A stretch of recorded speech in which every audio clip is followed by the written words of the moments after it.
Myrna Grant, Ivan, a história verídica de um soldado russo que se recusou a negar sua fé cristã. Capítulo 2. Espera em Deus, mas esforça-te. Ivan caminhava por entre os escuros vinhais sob o céu gelado de novembro, com o coração cheio de louvor a Deus. Os hinos entoados no culto daquela noite ainda ecoavam em sua mente.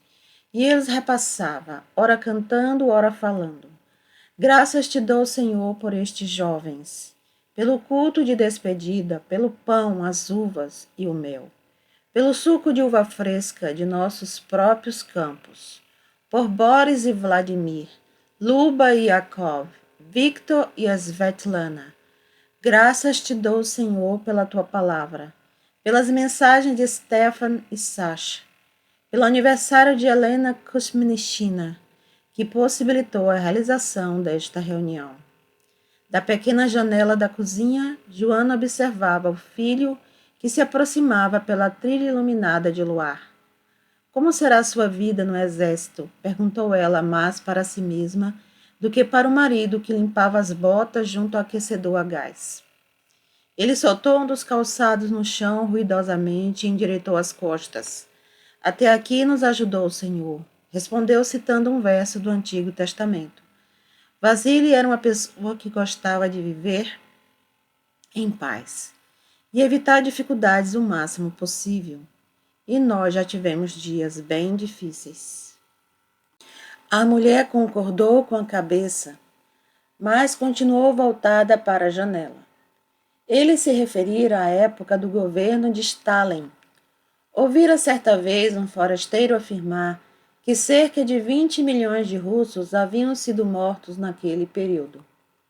Ela tinha certeza de que não podiam ser tantos assim. Joana suspirou. Não era de seu feitio sentir-se perturbada. Vasily fitava-a pensativamente. Ela foi até o fogão e colocou nele uma acha de lenha. Tem somente 18 anos. É crente há apenas 2 anos. Vai ser muito duro para ele. Seu pano de cabeça escorregou e ficou para trás, como usavam as meninas. Pegou a caixinha de chá. Ele vai querer um chá quente, disse em voz abafada, embora não sussurrada. Essa era uma característica particular dos russos. Pensou Vasily, esse jeito suave de falar. Às vezes em família, mas principalmente em público e no trabalho, todos falavam suavemente, sem elevar a voz. Como todos os outros, os moldávios também precisaram aprender aquele truque. As cortinas ondularam ligeiramente quando Ivan abriu a porta e entrou, retirando as grossas luvas que protegiam suas mãos avermelhadas. Pelo sorriso que estampava, Joana percebeu que passara momentos maravilhosos. Muita gente? Indagou, tirando a chaleira do fogo. Todo mundo. Stefan e Sasha pregaram. Ah, Stefan e Sasha pregaram. Semyon surgira à porta. Vindo do quarto, um dos menores dormiam em catres e sofás. Ele gostava de ver os pais constrangidos. Eles não queriam que Semyon ouvisse suas conversas sobre os crentes. Contudo, fingiam não ligar muito para aquilo, e o rapaz se divertia com o fato. Olá, Ivan! Chegando do culto secreto? Hoje é o aniversário de Helena Kuzminichina. Semyon, você podia ter ido. E o fato de hoje ser o último dia que você passa em casa antes de seguir para o serviço militar não teve nada a ver com a reunião? Tenho certeza de que ninguém se lembrou disto. Venha tomar chá, Semyon. Joana colocou as canecas na mesa, ligeiramente irritada. Será que Semyon iria provocar uma discussão no último dia que o irmão passava em casa? Pelo menos já se sabe que Stefan pregou. Isto deve ter afastado os olhares das moças do rosto de Ivan Vasilievich por alguns momentos. Riu Semyon, enquanto o outro se ruborizava fortemente. Joana sorriu. Ele vai dar um soldado muito simpático. Quando é que Samuel iria entender o interesse deles pela pregação da palavra?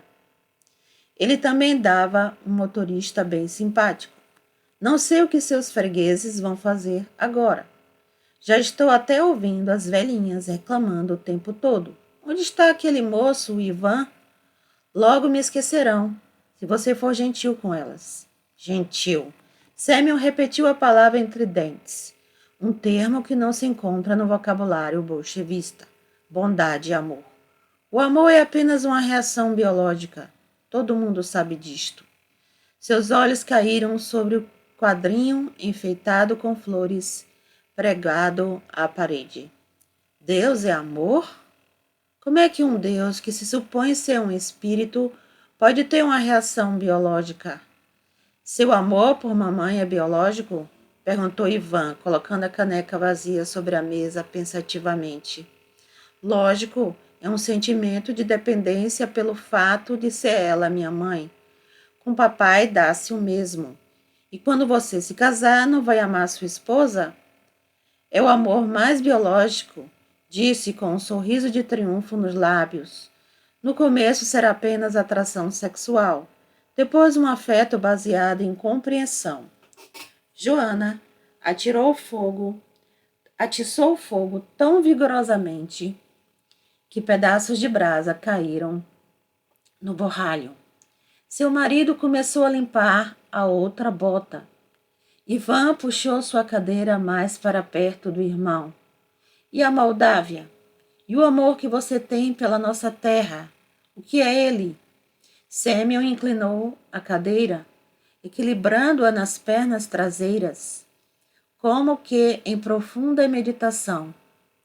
Depois deixou-a voltar com um movimento resoluto. Só estou querendo dizer que não espere encontrar bondade e amor no exército vermelho. A vida lá não é brincadeira. Não me importo se você quer ou não acreditar. Pode ficar aí sentado, sorrindo, mas depois de amanhã você não rirá mais. Ivan olhou confiantemente para os pais e respondeu. É lógico que posso rir, Samuel. Não é o governo quem deseja que eu vá para o exército. É Deus quem está me enviando para lá. E será que ele vai me abandonar agora? Estou certo que não. Samuel deu de ombros. Não adianta discutir. Você está resolvida a se enrascar. Então, boa noite. Apanhou o cobertor e o travesseiro, que estavam perto do aquecedor, e dirigiu-se à varanda coberta, onde dormia. Ao chegar à porta, voltou-se mais uma vez. Não se trata apenas de uma questão de cair no ridículo. Este negócio de falar de Deus e orar o tempo todo é que tais coisas são mesmo proibidas. Mas eu não tenho culpa se você não acredita em mim. O molejo da cama rangeu, quando ele se deixou cair sentado nela e começou a retirar as botas. Vasily Trofimovich rompeu o silêncio embaraçoso que se seguira. Sua voz soou tão baixa que Joana teve de parar de soprar o fogo para conseguir ouvi-lo. Você deve fazer o que o Senhor lhe ordena, meu filho. Nós sabemos disto. Se o que ele diz é verdade, e sua voz foi se tornando mais fraca até se apagar. Por um instante, ele fitou as brasas brilhantes do borralho. Gostaria de poder ajudá-lo de algum modo, continuou, com um olhar fixo no rosto de Ivan. Eu, sua mãe e todos os irmãos continuaremos a orar por você, sabe disso. Joana erguera-se do fogão e, colocando as cinzas de lado, sentara-se junto ao marido. Em seguida, pegou uma caixinha de costura. Uma corrente de ar entrou pela janela e moveu o cortinado da porta, como se este também desejasse ouvir a conversa entre pai e filho. Havia em Ivan uma segurança que não parecia normal em um jovem de 18 anos.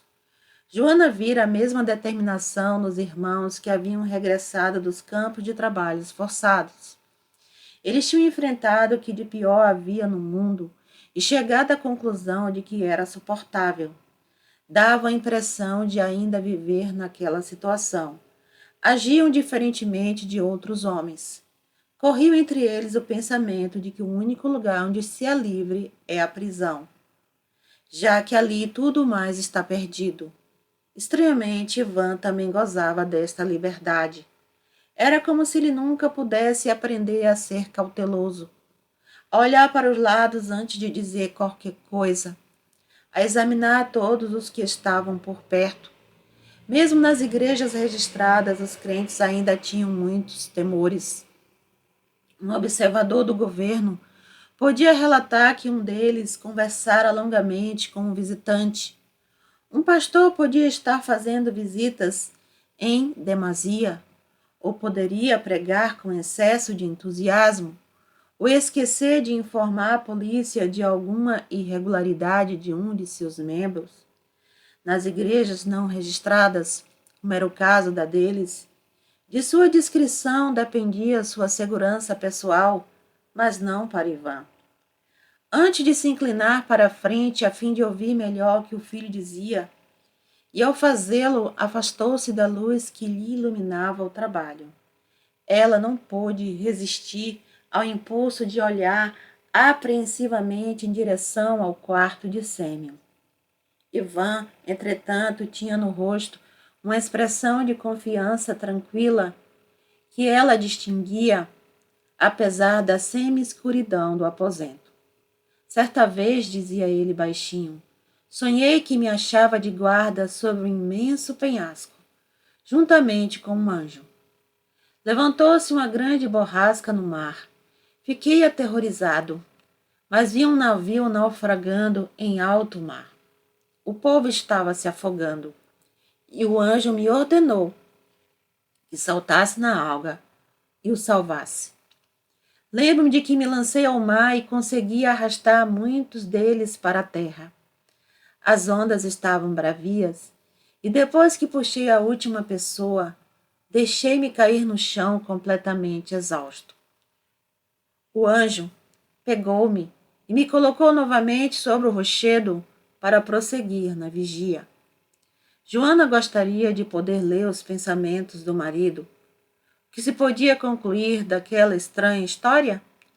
Mas Vasily Trofimovich permaneceu em silêncio, com o rosto voltado para o filho, como se este ainda continuasse falando. Então Ivan retomou a palavra. Deus me ordenou que fale dele aonde quer que vá, e nunca me cale. Isto confirma o que os pastores dizem, quando ensinam que devemos sempre testemunhar do amor de Deus, sem temer as consequências. Stefan mencionou isso hoje. Disse que temos de pregar o Evangelho onde estivermos, na escola, no trabalho, em toda parte, seguindo o exemplo dos apóstolos e profetas. Vasily pensou em falar, mas hesitou. Por fim, dirigiu-se ao filho, sorrindo levemente. Inclinou-se para ele e o abraçou por longo tempo. Então você deve obedecer a Deus, Ivan. Vamos orar por isto. Para o pai, aquela foi uma longa noite.